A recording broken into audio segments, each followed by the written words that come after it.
to the zone where the numbers don't lie. Breaking it down, play by play, eye to eye. Stats on the board, heat in the booth, fast takes, deep dives, searching for truth. From the court to the field, it's precision we bring. With the mic and a metric, we dissect everything. Analytics, this, where the game gets real. Feel the data, hear the steel. Crunching numbers, calling plays. Running hot takes every day.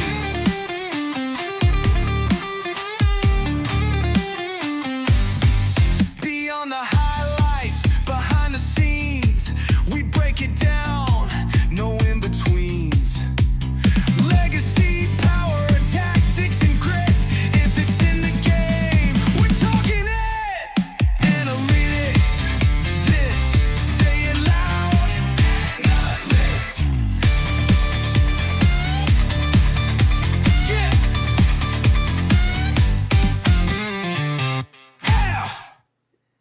Yeah. All right. Wow. Liking the new intro song. Yes. Thank you. Hey, welcome to Analytics This. I am Lou Marconi at omarconi251 on Instagram, at omarconi1973 on X. This is a part of the Stu Spark Media Network. Thank you for joining us. We are live on Facebook, YouTube, X, Twitchy, and a few other places too. Thank you for joining us. My friend, guest co-host, Steve Hemrich at Hemi44. There's a Gleam podcast with the Fanatical Elves every Wednesday at noon. Nope. Oh, we are on our own now. Oh, you went out on your own. Okay, we both left the Fanatical Elves. I'm still have a good relationship with them. Oh, You yeah. just went off and did your thing. All right, Absolutely. So there's a Gleam podcast with you, and who's your co-host? John Ryder. He's John on X at Get the Gleam. Mhm. He's everywhere too. But yeah, we've got our own YouTube channel now. It's at There's a Gleam Podcast. Facebook, There's a Gleam Podcast. On X, you just told me mine and John's. We're also on Apple and Spotify. I never felt older before in my life until we tried to do some of the social media. And it's like, how do you upload this to Apple? Thank God John's my partner because he figured it out. What's this newfangled stuff here? This internet. Right? Yes. I remember trying to explain to my father a computer, like, all right, type in www.google. Okay, where? There's a white bar up top. Okay, where? Up top. It would take him 5 minutes and he'd be like, okay, what is it? I'm like, www.google. He's like, okay, W. I'm like, I can't take this. I tell my wife, you got to help him. I don't have the patience. Yeah. So, It's tough. New technology stuff. I'm sure as we get older, there's certain apps and platforms. I'm like, no, Yeah. I'm good. we're learning. Yeah, we're learning. John did a lot over at Fanatical Elves with, getting the shows up to the different platforms, and it ain't easy. No, it's not. No, but it's work, but it's rewarding work. So, hey, thank you guys for joining us. There's some Browns rumors flying around since this is the week of the Combine, NFL draft talk coming up. I got some stadium talk, including NFC North team is leaving the state of Illinois and the city of Chicago. Talked about it briefly, but I like to use it as a reminder to Cleveland Browns fans that it could be worse. It could be worse than just going to Brook Park, because at least we're in the same county. The state of Illinois and city of Chicago is so screwed up. The Bears are like, yeah, we're going across the state line here. We're heading over to Indiana. It just goes to show, Yep. What I mean, what did you first think when you heard about that? I was confused. I don't even know how. I don't think it's that far. How far is it in Indiana? It's really not. It's almost considered part of southern Chicago. Okay, really it is. Yeah, kind of like the whole Cincy, Kentucky thing. Pretty much. Yeah. It was weird. I heard that, and I didn't even know that was an option for them. I guess I don't think any Illinois and Chicago figured that either. It's just when you're dealing with like incompetent bureaucrats, that happens, and that's just it.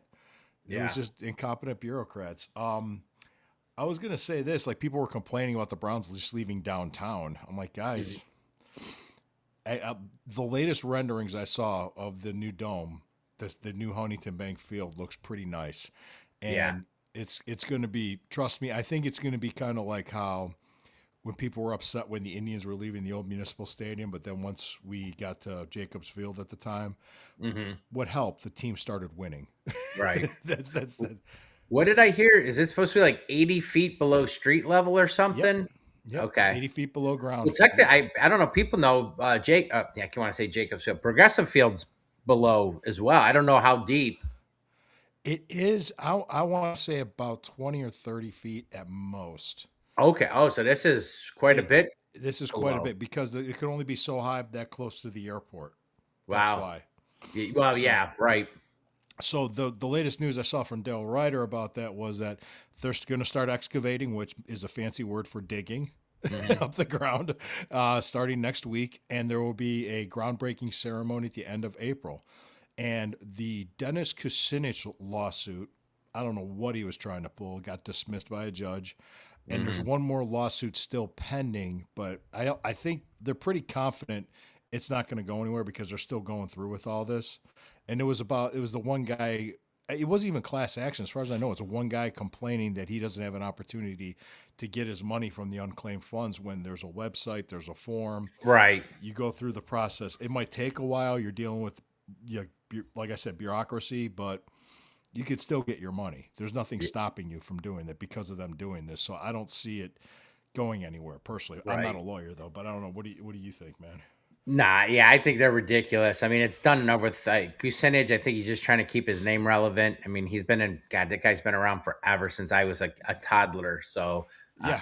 I didn't even know he was still around, to be honest, until He this popped bankrupted up. the city of Cleveland. That's what he was. Yeah. That's what he was famous for. Yep. And but no, John, actually, my partner there at There's a Gleam podcast, him and his wife, they actually bought his wife's childhood home in Brook Park. Yeah, they were in Lakewood, and then she decided to downsize. So they said, why not? So they just moved in first of the year. He's literally about a quarter of a mile. He's been down there a few times. They actually have cleared stuff, and they actually have done some work down there. They haven't, started the whole excavate, like you said, that's going to officially kick off, but they have done some ground clearing and prepping or whatever. Yeah, I think he did a TikTok. What's that? They've been working on it for a while now. Yeah. So they've been kind of doing some stuff behind the scenes, and to kind of get the site ready. So no, let's go. Let's go. I think we're done. I think people are just accepting what's going to happen now that we're going to be playing in a dome. I think that were you at the Buffalo game last year? That was the coldest. Did you make it to the Buffalo game? No, that one I did not. I was at every home game. That Buffalo game was the coldest. Yeah. And there's Buffalo fans around us bundled up because we're as high as we're up, and that wind's coming off that lake, and we're getting hit by that wind. Oh, yeah. It was single-digit wind chills. It was brutal. And I just said, they're like, yes, you guys definitely need a dome. And I guess their new stadium, I guess their ticket prices are ridiculous for their new stadium too. So we'll see what happens with this. I was kind of stunned that they didn't do a dome there either. I mean, their weather's probably worse than ours. Most of the time, especially with the snow, they get hit with that lake effect from Erie worse than we do. So I was kind of surprised. That being said, they have somewhat of a benefit playing at home. I mean, and if I was younger, maybe I'd feel the same, but I'm older. I'm a season ticket holder. I'm done with sitting in the cold. And like I said, they lost me years ago when the Saints came in here in December and beat us. I'm like, they're a dome team. With negative 10 degrees out. Yeah. Plus, I like the thought, they were talking about, who's to say we won't create a new atmosphere? I mean, now you're in a dome. How loud can that place get? And let's get a new feel to our stadium. They're going to keep the dog pound, and that looks kind of cool how they're doing it. So maybe we'll have a whole new feel, a true home field advantage with a dome stadium. So I'm for it. It's a little bit further for me being on the east side, going to make me go over to but it's an extra 10 minutes, big deal. Yeah, it's not that. Plus, all the major highways are right there. It's right by the airport. It's right. And if all else fails, if it gets to be ridiculously priced, I told John, bust open that driveway in that front yard and use it as a parking lot. Let's make some money on Sundays. Of course. Right? Of course. Being close to it.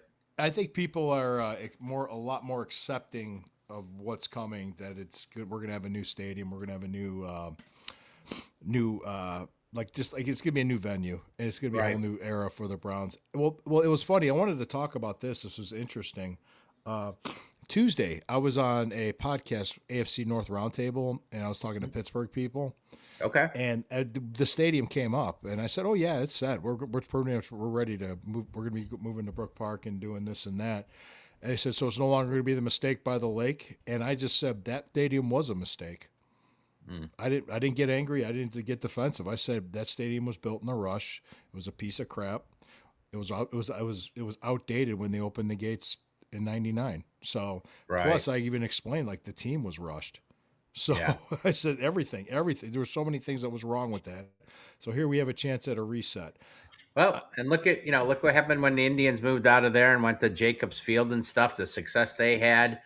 So, Yeah. hopefully getting out of there. I mean, well, I'm fortunate because I'm a little older, so and we're close in age, only a couple years apart, but I remember the 80s and the Yeah. old Municipal Stadium and, the true atmosphere of the dog pounding that atmosphere down there and what it felt like to think you were going to win every week. So, we've had a couple decent seasons here, but, I don't think it could be a bad thing. They Change only is had two good. double-digit win seasons Yep. since they came back, and was it like 4 winning seasons?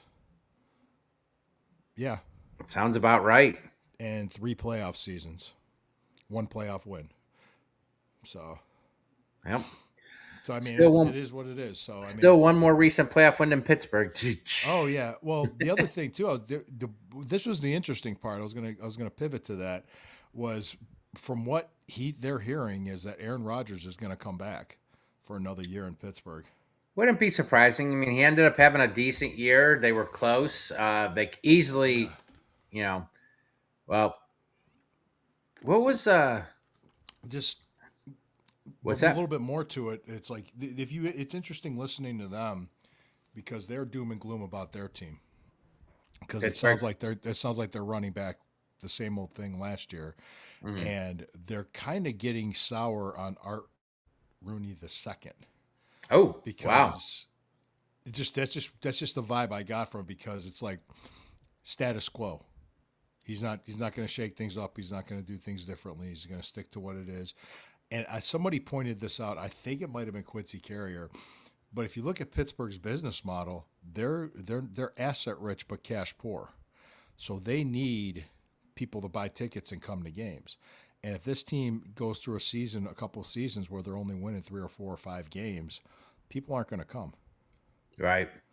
And if people aren't coming, they're not cash rich like the Haslams that can absorb that and still do other things and have other streams of revenue coming in. They're just that the Rooney family just has that, so they have to make sure they win their 8 or 9, 10 games a year. And I just went, so they can't really go for it. They can't really tank. How are they going to go for? How are they going to get that? Unless for some by stroke of luck, an elite quarterback drops to them somehow. I mean, and that's not easy to find, especially in the draft. If you're picking like 18th or 20th, so No. it's not. But that was just interesting. Plus, from their point of view, they don't think Baltimore's a threat. They don't think Cincinnati's a threat. Wow. Yeah, it's just what they were saying. I don't think Cincinnati would be a threat. Nathan Zagura had said something interesting this week, and it's if the Browns fix the offense well enough to be like a 16th ranked offense in the league with this defense, they could challenge for the division. Sure. I agree. Yeah, I agree too. We watched this defense last year. They had 2 bad games, Tennessee and Chicago. Oh. That was it. And actually, we won 5 games with like a god awful offense. Yeah. An offensive line that I don't know how they did it. Oh, one other point. They're making a big deal about the overhaul of the offensive line, and they're saying never before has all 5 starters been replaced since 1970 or whatever. Opening day, the starters were DeJuan Jones at left tackle, Jack Conklin at right tackle, With the left guard Joel Bitonio, Antonio Teller. right guard Teller, and Ethan Posick. So it's very possible, based on what Andrew Barry said, that DeJuan Jones will be back, right? Mm-hmm. So if he plays, does that still replacing all 5 starters? I'll be honest. I mean, the kid's got potential, but I wouldn't feel confident if we're going in with him as the starter. At right tackle? Yeah. Or if that, we better have somebody ready and waiting because, I'm hearing, what's that guy, Rasheed Walker from the Packers, yeah. the free agent? I think they're going to Yeah, sign I've heard a him. lot about him. I don't know if I'm high on him. He seems he's kind of one dimensional. I don't know if let's be honest. These guys are going to get sick money. Is he worth it? I mean, I don't know. I don't know a lot about him, to be honest. But No, neither do I. I don't know. I mean, I think they're going to come out of the first round with a starting offensive tackle in the draft. I think they're going to free agency and trade for 2 other offensive starting. We'll see. They'll plug in DeJuan Jones maybe at right tackle to start. Yeah. But If he's healthy. Yeah, if he's healthy, he's fine. But he's just so big, that might be a detriment to his health because of his size. He's having such a hard time staying healthy that they better be ready. Yeah. I mean, I would have staked my life on it that I fully expected them in either one way or the other to go offensive line and wide receiver in these first 2 rounds. But I don't know. All the whispers you're hearing out there, it wouldn't shock me now if they did go defense. If a certain player that they liked at 6 was too good to pass up and say, you know what? The only guy I'm hearing that they would do that for is Caleb Downs. That's what I heard, but I'll tell you what, there's some Ohio State players turning some eyes with some some of the Styles, Sonny Styles, yeah. Sonny Styles looked good with he ran I had it here 4.46, and then now he's nowhere near a first round pick, but Lorenzo Styles really turned some heads today, and I haven't watched all of it. I had a busy day at work, long day. So I'm gonna go back and watch everything, but I heard Lorenzo Styles ran like a 4.27. Fastest safety in the draft, and I think fastest player so far. Now, of course, the running backs and receivers are all going. I think it's tomorrow. So that could change, but I mean, I didn't know he had it in him. And then Arvell Reese. I mean, everybody's got him going in the top 5, and that's the one I'm starting to wonder, would the Browns seriously consider? He ran a 4.46. Now, I hear he's more suited for the 3-4 style defense. And if they go, we're more of the 4-3. And if that's the case, is he a little undersized? I think he's only about, what did they say, 241 pounds or something. But around there, yeah. Yeah. But, man, these guys got some speed. I mean, Ohio State, they get the players, don't they? Yeah, they do. I mean, they're just reloading. That's what they do. Yeah. I think it's interesting too. What do you think about the possibility of a trade down? I've been hearing rumors of that too. I told John this on our show that I thought this even before the season ended. I thought it last year. I'm fully expecting the Browns to trade back. I think Andrew Barry would love nothing more than to recoup those 3 first-round picks. So, we got one of them back last year with the Hunter trade. Might be a little bit more difficult because you're not at 2, you're at 6. And is there a player that's a team would just absolutely love? I know you probably saw where somebody put out there, what would you do this trade? Dallas gives you the 12th and the 20th. 20th for your 6th and like 39th or something. But I kind of expect them to trade back for some reason. It would not shock me. It might shock me more if they don't. It depends on what they get in return and what it turns out to be. Well, that's true. But everything I'm hearing next year, especially for quarterbacks. Now, this is supposed to be a pretty good receiver class. I don't know if it's got the Jamar Chase type receivers, Hall of Fame type, but everybody said this is a pretty good, versatile, deep receiver draft. But next year, quarterback and wide receiver, they say, is through the roof for, at least that's what they're projecting. That could change. But if they took Carnell Tate at 6, I wouldn't complain. No. I don't think anybody would. If they took Caleb Downs at 6, I don't think anybody would complain. Or what was that tackle from Miami that did really well against Ohio State? Yeah, I can't always butcher that. I can't pronounce his name. Starts with an M. Yeah, he Mananoa, I think his name was. I think either him. I mean, I think those three options, or even if they trade back, and Dallas has two first round picks next year. Dallas does? Yeah. What if Okay. they try to load up on picks for next year since they already got two this year? Yeah. Say hey, look, we'll let you trade up from 12. We want your 12th and your next year first from Green Bay. Yeah. And see what they say. That way we'll have 4 first round picks in 2 years. I mean, I definitely wouldn't be opposed to it. And maybe they could swap, If I don't have to have 2 first round picks this year, considering that we have one. We already have the 2. But if they could stay in that top 15 and get another pick for next year, yeah, I don't think I'm opposed to it. I'm a little worried. The only thing that I don't like about this draft, and I think it's a decent draft for linemen, but there's not that true left tackle, top of the draft left tackle in this. I mean, both the top guys. yeah. Miami and it's the other one from Utah. They're more right tackle guys, I thought.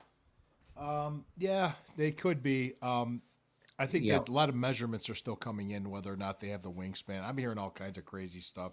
Right. Yeah. So I'm a little worried about that. I mean, but then again, we have so many holes on that line.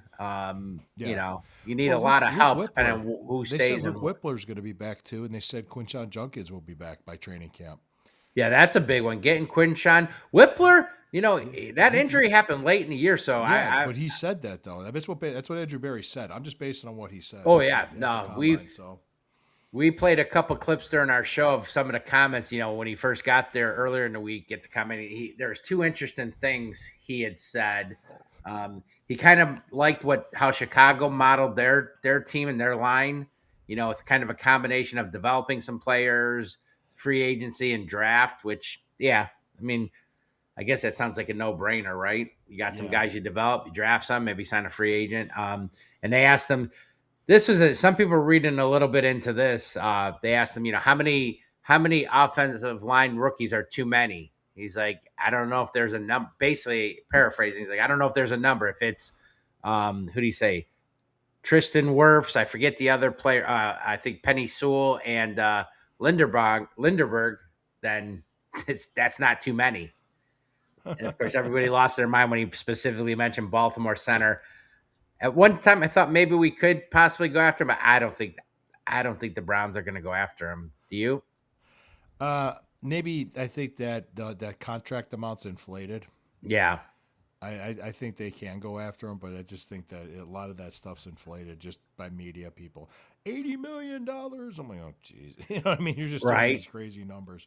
Another thing I don't think they're going to do, and I've heard people mention this because one of the Pittsburgh people asked me this, and I answered it right away with no hesitation. They said, are you happy with your quarterbacks? Are you satisfied with your quarterbacks? I said, no. Yeah. No, we're not. I mean, we don't get me wrong. I like Shedeur. I think he's a good kid. But is he a franchise guy? I don't think so. Not yet. He has to prove it to me. I think they're going to give him a chance to earn the starting job. I think they're going to give Deshaun a chance to compete. But I don't see them spending a lot of money on a free agent. No. Or spending a high draft pick on one either. There's a lot of talk about that Malik Willis. And, I mean, Shedeur's got more starts than him. He played, played decent with Green Bay. But, I don't think I want him, Nope. Nope. My hope is I'm starting to worry a little bit. They're starting to get a little bit of steam, a little bit of smoke with the Ty Simpson talks been being a little bit more prevalent the last week or so. Have you heard about that? Yeah, I heard about that, but I'm not buying it. Well, 2 things that scared me. A couple of the comments I did hear at the Combine was Miami's quarterback, the Hurricanes, Beck, that he made a comment, I guess during one of his interviews, that he spent 5 seasons over at Georgia, and his coordinator for the first 3 of those was Todd Monken, and he let it be known that he said something basically that he loved him personally and had a really good relationship with him over the years, and that he was an amazing coach, and that if Monken were to be his coach again, he'd be super stoked was the word he used. I'm like, all right. Yeah, well, this is the time of the year. The stuff. Well, and then the other one was Simpson. they talked with Ty Simpson, and he said that his dad has a great relationship with Todd Monken, back from when he was at, was it Mississippi, Southern Miss or whatever he was. So, uh, yeah, I don't know. Do you think there's any chance the Browns take a quarterback? They fall in love with Simpson, or I think he's really the only one. I think most people have him as second, but you think there's any chance they would take him in the first round?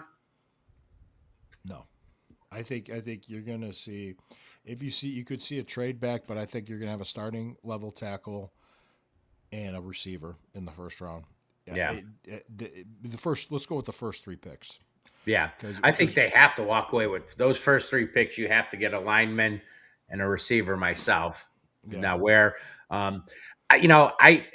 I don't know about Shador, but I do know this. If this quarterback class I don't think this is a great quarter. I'm not even really 100% sold on Mendoza, to be honest. Everybody was saying this was the year for quarterbacks, and it's not at all. No, it got pushed back here. I think that NIL is really going to change the way stuff happens too. These kids don't have to come out, where before it's like, hey, I'm risking a year of college, instead of getting paid in the NFL. Well, some of these guys are making more than what they could make in the NFL or close to it. So why rush it?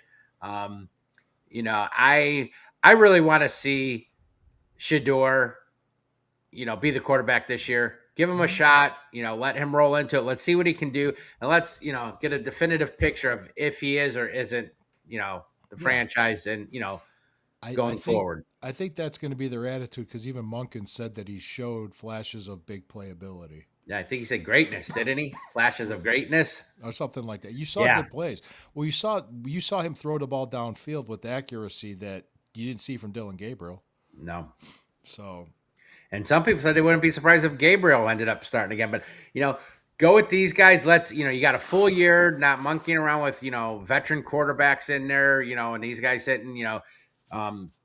Put some pieces around them. Let's see what we got. And but I think the worst thing they could do is take a Ty Simpson with this first round pick, one of the first round picks.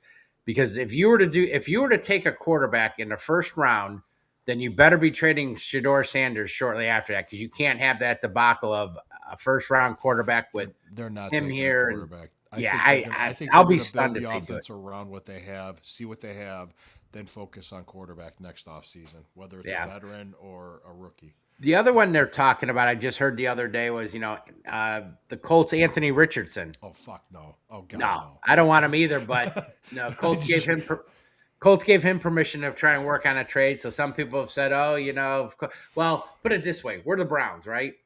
Yeah. We don't have our quarterback. At least we don't know yet. We're not set at quarterback. Any quarterback that's out there is going to get linked to the Browns one way or another, probably. Right. So, probably. Yeah. I learned that. Don't get too high. Don't get too low. Don't read too much. Don't get all hyped up. People freak out over stuff, and it's like, no. Just relax.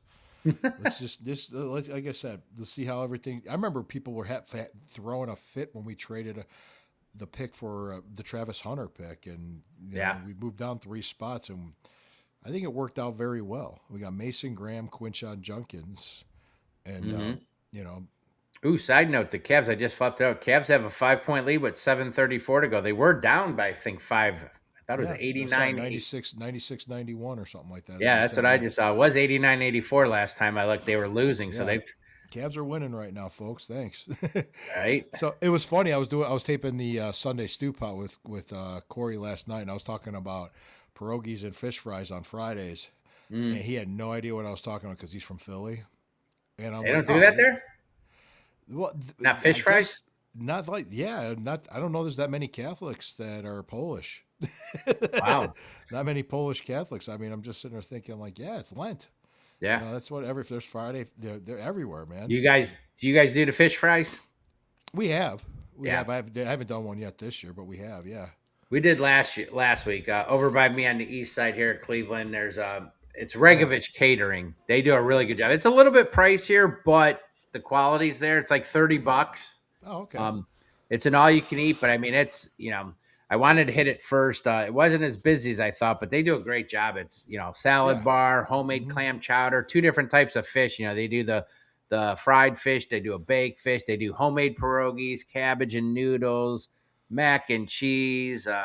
I'm missing vegetables. It's Keep talking about food. right.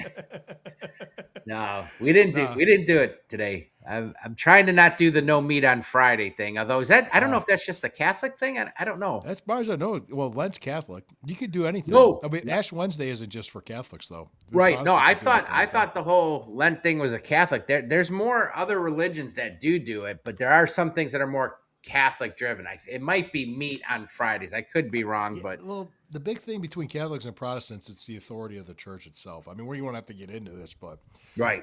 because Protestants don't believe you have to go to a priest to confess or be forgiven, and Oh well. Okay. they don't believe. There's just certain, and there's certain uh,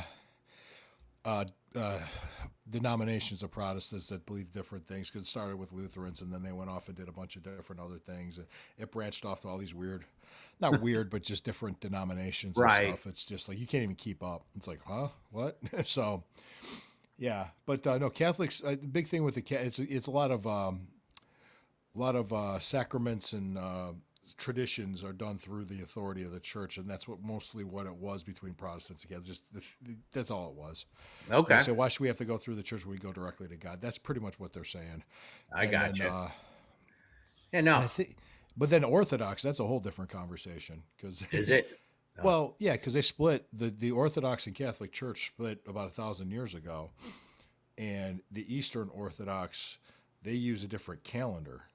They're more strict on the tradition of using the old Julian calendar or use the Gregorian calendar. They have a different Easter. Okay. So it's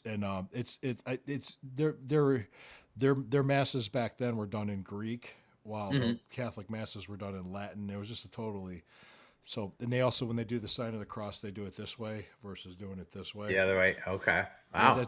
that's some differences, but I think it's Who because knew it's the Lucy? role what they believe in the Holy Spirit. It's like with their role. Well, who knew I knew all this stuff? Is that Yeah. what you're saying? Yeah.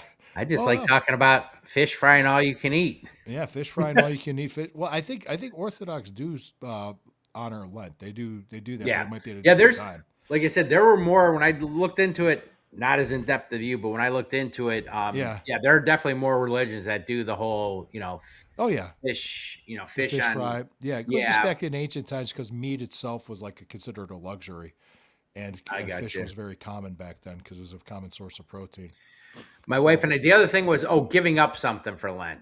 We haven't, when I was first a kid, I went to Catholic schools, but So did I. I went to St. Stop. Thomas More. Yeah. yeah, I stopped going years ago. I'm not a practicing, Yeah. whatever, but, Go to St. Anselm in Chesterland. So okay. Yeah. I didn't know if there was, what's the whole deal with giving something up during Lent, and I it's botched that. I'm like, you know what? Why not? it's about No matter what. sacrifice. Yeah. It's I like told my wife, I'm like, no matter what religion you're on, I'm like, all right, it's a way to show, whatever your beliefs are, not to get religious or political. no. but- This isn't a religious show. We're just talking about fish fries. It's what's came like why it came from where. And, But it was so funny, Yeah. dummy me. I'm like, all right, I'm gonna give something up for the heck, try and do something. So Yeah. I'm like, do you remember one of my the movie favorite. that what's was that? filmed in Cleveland, The Deer Hunter? hmm You remember that wedding that was in the movie? That was an Russian Orthodox wedding. Okay, So- vaguely. It's been so long since I saw but I mean, it. that, it was there was a Russian Orthodox church. It's called St. Theodosius. Okay. That's in Tremont. That's where they filmed it. Yeah, Oh, neat. it's a very, Neat. very, very cool looking church. But yeah, go Yeah. ahead.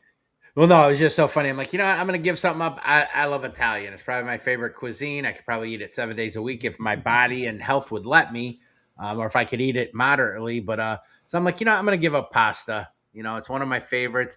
We went to that fish fry for the first time, and dummy Can't me have mac without and even cheese. thinking.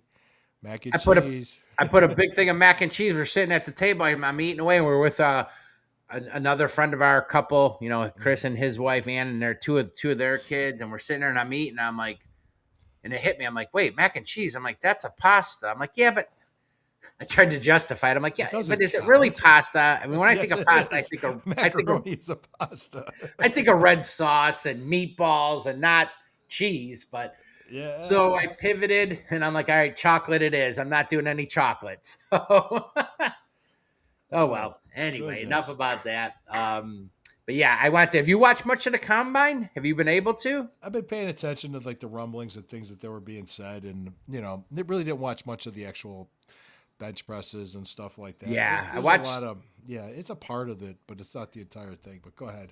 Yeah, no, I watched a little bit. I got to watch more yesterday when it was the linemen, defensive linemen, and linebackers and kickers. I like I said, I barely saw any of it today. I caught a little bit here shortly before the show started. I want to go back and watch more, but I did hear that Carnell Tate said, I think he had announced today that he's only going to do the 40, no other drills, which probably doesn't matter. I mean, they're going to do their pro day at Ohio State. It's a lot of that. That's all. A lot of it's getting like interviews and medicals. Yeah, I mean they're going to get his measurements. He's going to do the 40. That's a big one. Everybody They've wants to see talked it. to receivers and other people. Yeah. Of course they talk to them. Yeah. Yep. Yeah, a lot of them have come out. All the quarterbacks I think have said that they've had informal conversations. Drew Aller was out today. Aller saying that he had informal meetings with the Browns. Carnell Tate, he said that the Browns have talked to him. Yeah. That he's talked with the Browns. So pretty much everybody you would expect. Mm-hmm. So, which is good. That's Yeah. good. No, I like that. I mean, they can go in different directions. It all depends. We won't know what the right thing is maybe for like another 2 or 3 years, but right. And I think too, free agency will dictate somewhat maybe what they may do, or what they may lean early in the draft. Depending on what they do free agency. So I did reach out to Jack Duffin at the OBR report just to get some numbers from him because he's a good numbers guy, analytics guy. He can't do an interview because he's just completely busy with his family and stuff. But he sent me some information saying that he estimates $70 to $100 million cap space for the Browns to use. What did it go up like? It wasn't like over 30 million. It's been raised for this upcoming year for one, right? Yeah. Plus they're going to redo some restructures and moving some money around, which they can do it. They have the flexibility to do that with Haslam being cash rich. Right. Can do that. 193 at 5:58 to go. Cavs are up. Oh, nice. And one thing I'd like to see, I've been waiting for it. And, last year, most of the year, he was always inactive, but I've been slightly disappointed. I've been wanting to see more of Zach Zinter. I was actually kind of high when they took him. Yeah, because I don't know. It's just he just has. I don't know what's going on. I don't either. He's with healthy scratch. He was inactive. Yeah, and somebody said something before with what they have to keep and the versatility of some. You just can't activate them all during the game. I'm like, okay, that kind of makes sense, but I really thought he was going to be the heir apparent to either Bitonio or I thought Bitonio before Teller. I thought Teller may have an extra year or two. But I was disappointed. I haven't seen more. I mean, coming out before he got hurt, and I think wasn't it the last game of the year against Ohio State he got hurt? He broke his leg. Yeah. I mean, most people had him at worst like a second round pick. Yeah. He was for that year he was their best offensive lineman. So I've been kind of hoping. I kind of thought maybe we had at least one of the guard heir apparents on this roster, but I don't know. We'll see. Whippler can start. He's quality, but I don't know if they're gonna want to rely on him to start, rely on Zinter and rely on DeJuan Jones with those three guys. It's a lot of young guys. I mean, he still have Levens. A lot of hurt guys and unreliable. So meaning health wise, he also mentioned that he sees a lot of like needs being filled with free agency and trades. Before the draft. Well, they said he did make a comment. We played that clip, one of the clips, the thing that they're going to be more active, more aggressive this this free agency than last year. But they're not going to be all in to try to win it all. Yeah. He said maybe next year might be the year where maybe they're all in, but he did say that he plans on being more aggressive this year. So. I'm excited to see what happens. Like I said, I would fully expect some linemen, maybe an alignment or two to get signed. Maybe the guy, the Green Bay kid that you said. I don't think they want to start more than 2 rookies on the offensive line this year. Ideally, I would say no. I'm trying to think. Did we? No, Joe. Because I was thinking when Joe Thomas, when he first started. Alex Mack was a couple years before him, no? A couple years after. Or after. Mack was under Mangini, yeah. Yeah, 09 or something, 09, 10, 11, wherever it was. Well, he was Mangini's first draft, I think. Yeah. And I remember people were less angry. Well, people were mad because we took Robisky in the second round. I remember, listening. And just was that the same draft with Matthews or no? I don't think so. Huh. Clay? I'm not Clay. Yeah, his son. Remember when they had Cushing and uh Yeah, I think you're right. I think you're right. With people expecting us to take Malaluga too that year, and we didn't. He dropped pretty far down. He didn't right. really do much in the NFL. 103.95 with 440 to go. Cavs. That's what I got. Okay. All right. Yeah, that was the one that we trade. Well, that was the year. Okay, I had to pull it up real quick, Yeah. and it was Clay Matthews. That's what I rated me. The Well, bloodlines. there's a. Made two. What's Go that? ahead. It just. I remember that year going. Well, Matthews shot up the board. I mean, most people, before the season He went to started, Green Bay. He went to Green Bay. yeah, but I mean, we passed on him. That was the year we had like the 5th pick, and we traded with the Jets. They moved up to get Sanchez, so we moved back, and I don't know if We we moved back a second time, and then we ended up Yeah. taking Alex Mack. But I just remember going, Clay Matthews is there. I mean, it's Clay Matthews' son. How perfect would it be, to have him, these bloodlines, playing, Yeah. and he turned out to be phenomenal. I mean, Mhm. Anyway, hindsight 2020, but yeah, that was the Yeah. year. I mean, that's so long ago. I don't even worry about it anymore. I just no. I kind of look at it now. Like I'm just looking at this year and looking ahead, saying that if we have like an average offense, Mhm. we could challenge for the division. I'm not just looking at it like a fan, just being rose-colored glasses. I'm just saw how. I mean, just as much as we should have won that first game of the season, we should have Mhm. lost the last game to Cincinnati. So it kind of evened out. Right. You know what I mean? Because we should have won that first game. Oh yeah. Well, that's what I thought. I thought it was interesting, kind of funny because I almost feel the opposite. You said the guys over in the Steelers guys show you were on. Um, you're looking into it. I think Baltimore's got major question marks. You got a whole new coaching staff regime. So, do you know what to And expect with their them? defense is not elite. They're not an No. elite defense at all. They're gonna, And if they lose Lamar Jackson, they were 1-5, 1-6 without him. So yeah. he's a running quarterback. He could get hurt. Derrick Henry's getting older too. So It's amazing. It's amazing he's still at the level that he's at, oh yeah, especially with the wear and tear. But yeah. there's a lot of question marks with them. Pittsburgh's no younger, and again, they've got a whole new Their regime. defense is aging. I hate Yeah. to say it, but their defense is aging. Cam Hayward's probably in. I thought he was done last year, but he's definitely winding down. And you got McCarthy in there now, and Rodgers. Okay, he didn't hurt them, but I mean, he's not the Rodgers of 5-10 No. years ago. No, So I mean, I actually think that since he's probably the most threat, that everything's intact from him. I mean, they lost they lost Hendrickson. well, yeah, I was gonna say, depending on what happens on their defense side, but that whole offense, their whole staff's intact. The offense is there. If the key with them every year, and well, most teams is the health of Joe Burrow. If he's healthy, I think they have a legitimate shot. If he's hurt, then they're screwed. Right, and they don't really have a lot of money to spend. They got to do it with draft picks with the defense. And they need defense. They're going to be going. They're going to be looking to bolster their defense, especially pass. They need a pass rusher. There's rumors that they might trade up with us, which I don't see us trading in the division.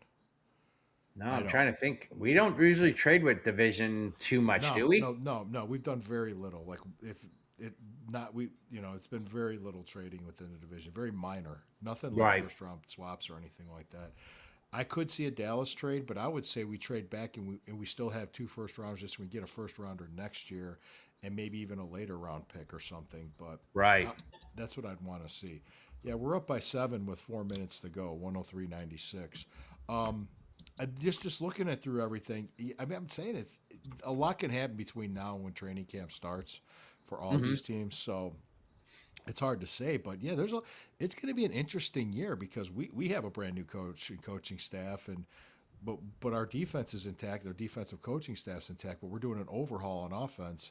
And Andrew Berry even said there's going to be a major investment in the offense. So let's hope it plays out that they pans out enough to be average, to be 16th in the league. You know what I mean? Middle.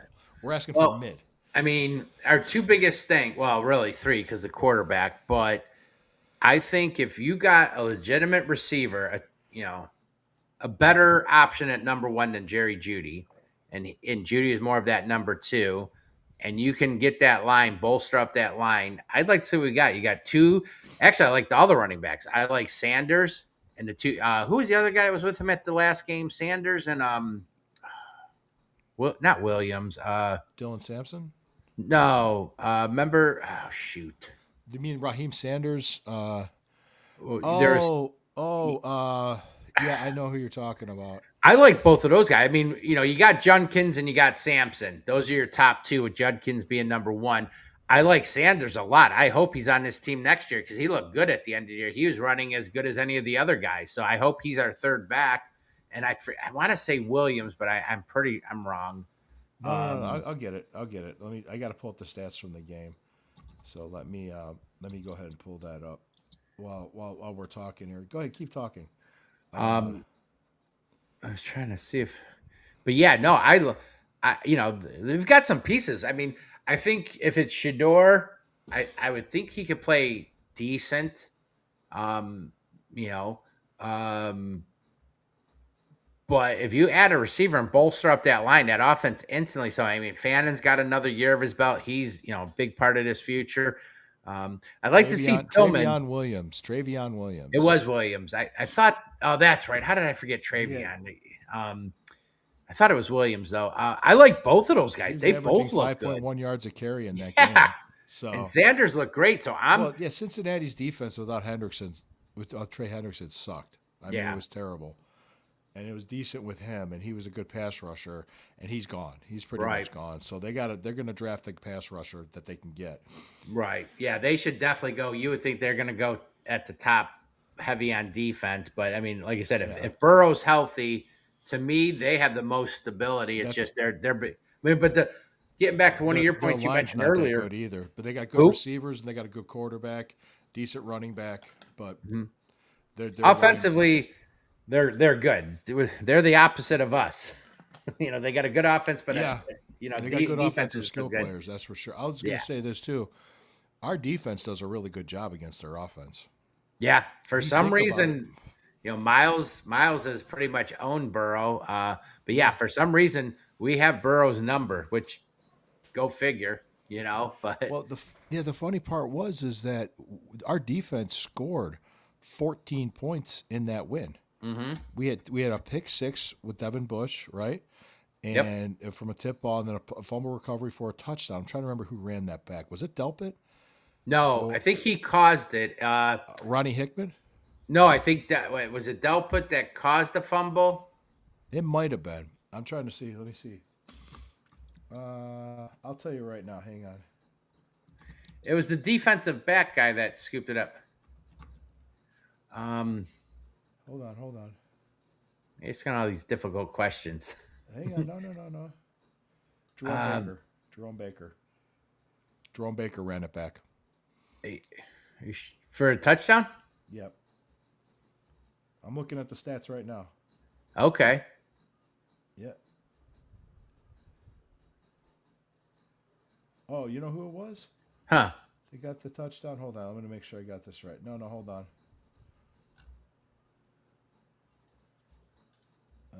Let me see. There was a fumble recovery. No, it was Jerome Baker. I'm looking away. It's weird the way it reads. Hang on. I'm on the Yahoo app. Let's see.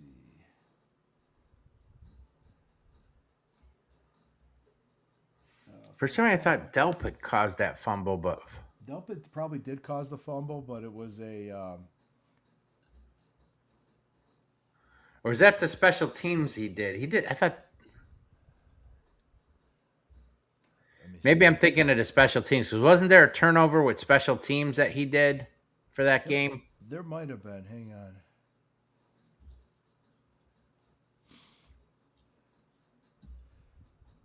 Hold on. I'm under interception.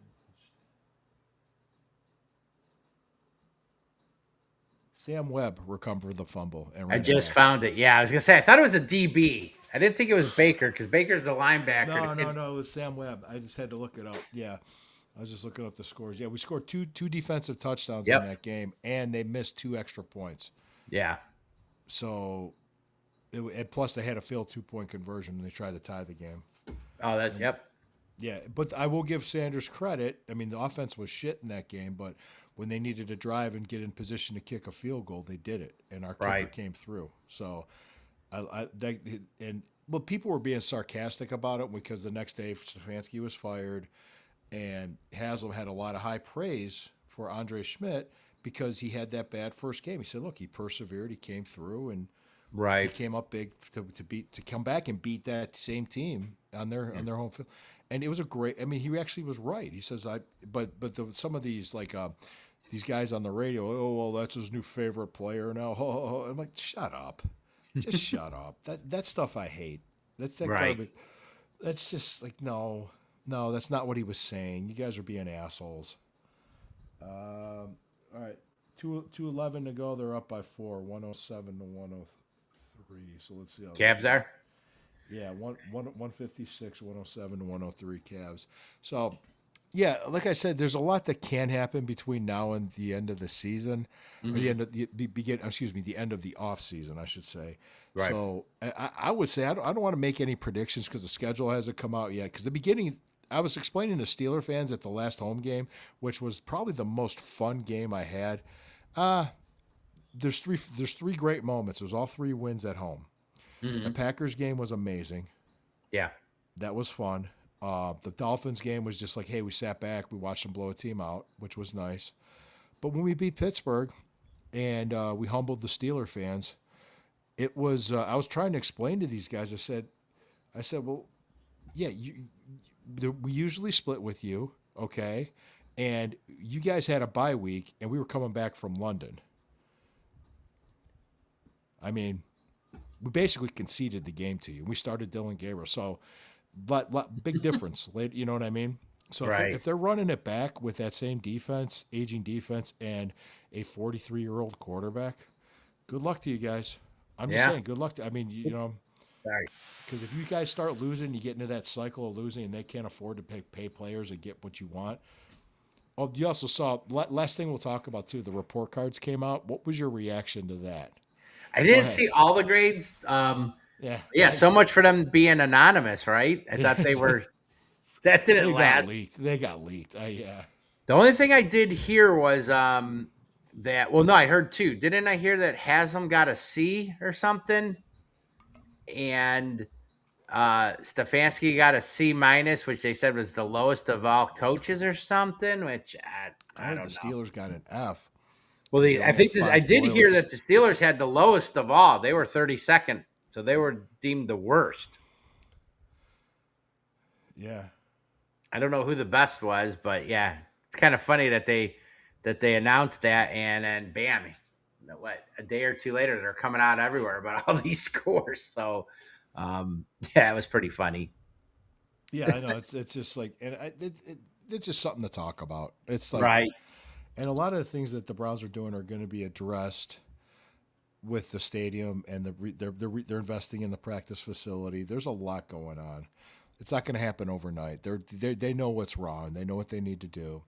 And people, we needed a new stadium for the longest time. It's the Yeah. right thing to do. All these politicians, idiot politicians that are just, yep, they're idiots. Okay, they're idiots. And I'll bring them on here, and I'll the one article that I did that got the most likes or the most activity was when Brett Larkin wrote his article against the stadium. I wrote mine countering his points because he didn't know what and a bunch of people liked what I wrote because I was explaining, and they're saying, "Well, this team's not that good." Well, why did that happen? How did we get here? Right. Because these same idiot politicians pretty much took care of the Indians, took care of the Cavs, didn't do anything for the Browns because they thought, okay, Modell's going to stay. You took away half the guy's revenue when the Indians left. You almost left him no choice to do what he did. Now, what he could have done was said, "I need this." He could have came and said, "If you don't do this, I will leave." But they didn't. He didn't do that, and he tried to pull the move off in the middle of the year, which I don't think he knew what was going to happen. So No.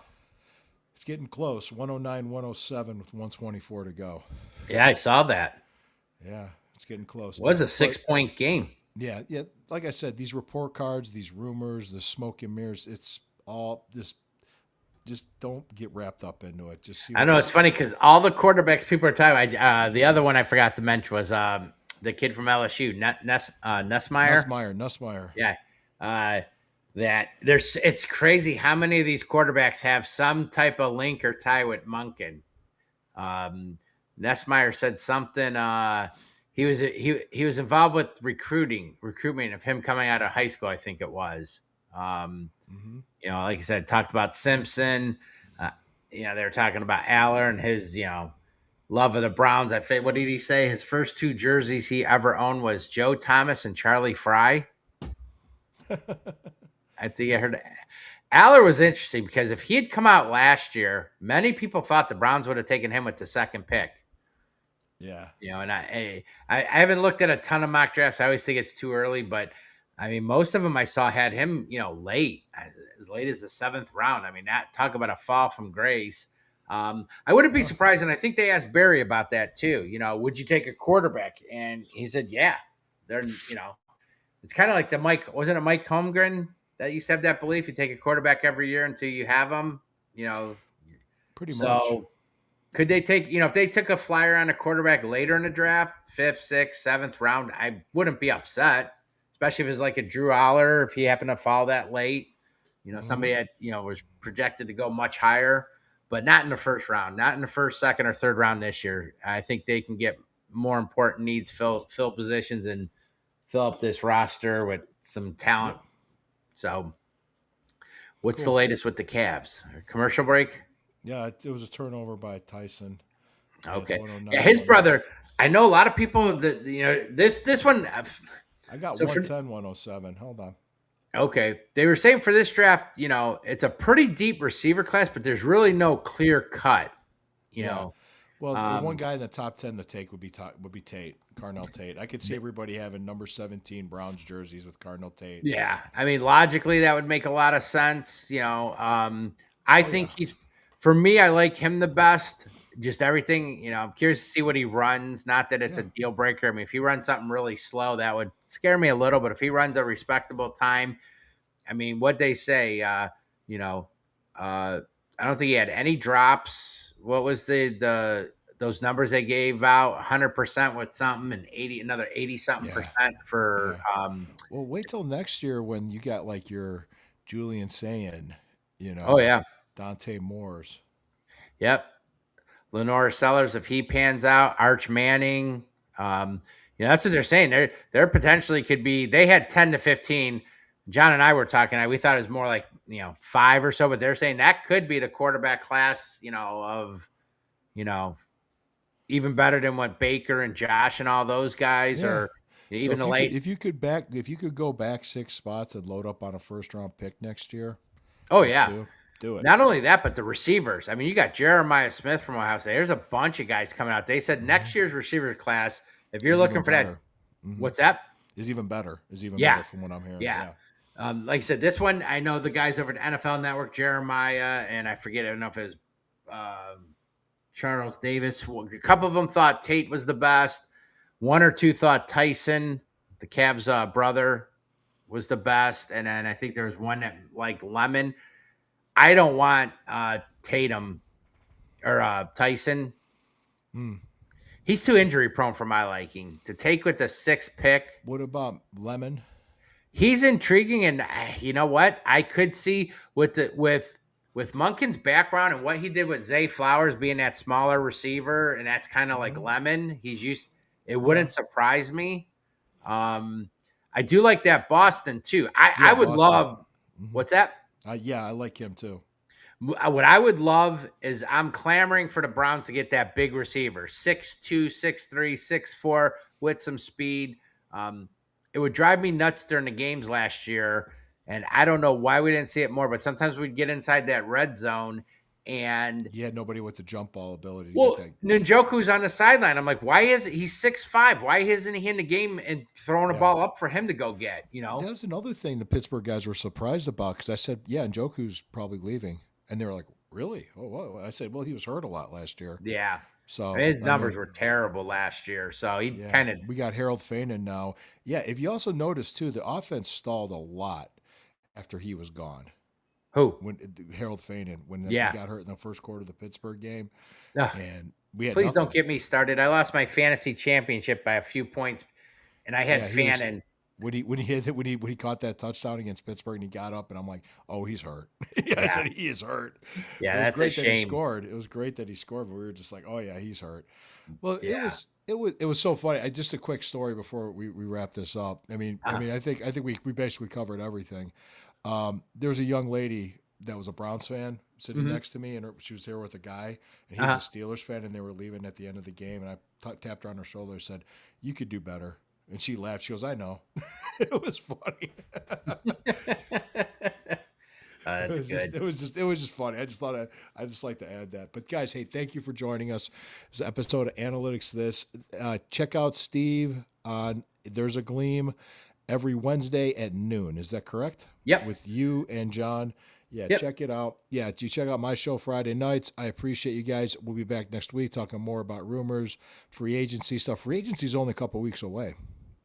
It's getting pretty close. This offseason is moving along pretty March. fast.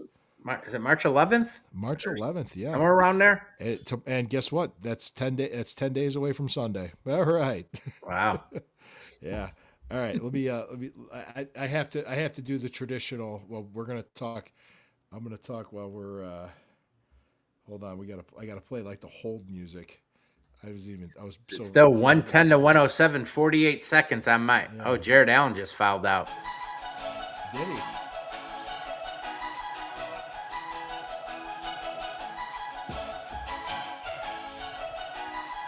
$110 to 108 now.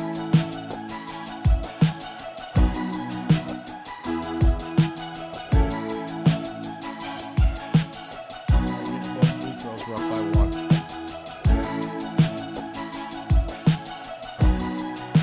You see my finger? What'd you do? Nearly cut my middle finger off trying to cut up carrots and apples to feed deer. 112 to 109. 36 seconds to go. I don't know why Thank you for mine's joining us, lagging. guys. What's that? Mine's lagging. Every time I switch over, it like delays and I'm always behind. But I had to get live. Yeah. Oh, and they're playing without Mitchell. Or Harden. Oh, that's true. Yeah, I forgot about that. Is Cunningham playing tonight for them? I don't see him in there. He might not be playing either. Yeah, he's in there. He is? Okay. 36 minutes. Wow.